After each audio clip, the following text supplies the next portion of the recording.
Welcome to Talking to Your IBD Patient About Biosimilars. In this next video, we will explore concerns patients may have when switching to biosimilars from a biologic. We'll answer some common questions patients have voiced regarding switching to biosimilars, including: why consider switching from a biologic to a biosimilar? Are biosimilars administered by infusion and/or injection? I'm confused about interchangeability in the US.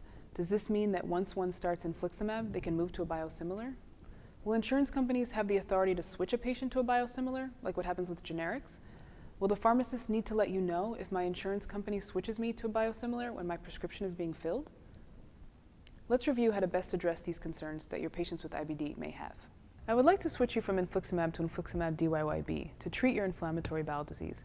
Infliximab DYYB is a biosimilar. It is highly similar to infliximab, the original biologic. The biosimilar is also FDA approved, but infliximab DYYB is made by a different company. What benefit is there switching from a biologic to a biosimilar, and why would we change my treatment if it's working so well? Biologic drugs can be very expensive, so biosimilars can offer the same or similar benefits at a potentially lower cost. Additionally, for regions where biologic access is limited, biosimilars present a viable option by driving down drug prices and increasing patient access and treatment options. The biosimilar should produce the same results that you would expect from the originator biologic, possibly at a lower cost to you. I want to make sure you are informed of all of your available options. What are the chances that the biosimilar won't work? Biosimilars work similarly to the original biologic. You can expect for infliximab DYYB to work the same for you as infliximab would. So, if the biologic is not effective for you, we can expect that the biosimilar would also be ineffective. If that is the case, we will reevaluate your treatment plan. Is it given the same way? Yes, biosimilars are given the same way as the original biologic, often through injection or infusion. What about insurance? Will my insurance company cover it like they do my current treatment? Is it going to be any cheaper? That is something we can help you look into. Yes, it may be a less expensive option. Okay, so if it's less expensive, can insurance companies switch me without asking, like that happens all the time with generics? No, the insurance company cannot switch you without notifying me. So if the biosimilar is the same as the originator biologic, could I switch back to the originator drug at any time? What you are referring to regarding the switching is called interchangeability. Currently, there are no biosimilar products in the US that have been approved for interchangeability. This means that a pharmacist cannot switch your biologic medication without approval from your doctor.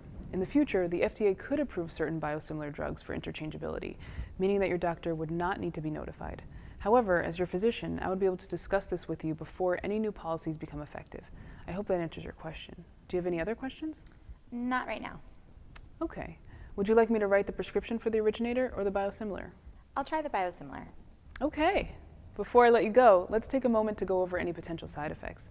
Just like with any drug, please contact me if you have any questions or concerns. We can also discuss what to do in case you have any unwanted reactions to this drug. It is important to remember that just as in our first video, patients may have heard conflicting information in the media about biosimilars and may have lots of questions.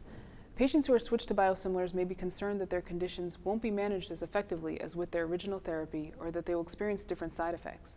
They also may be concerned about interchangeability and will want to be reassured that no changes in their treatment will be made without your approval and their consent.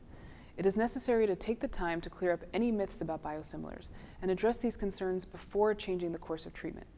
If the patient chooses not to switch to a biosimilar, it is important to both voice reassurances regarding your reasoning for switching and to respect patient autonomy.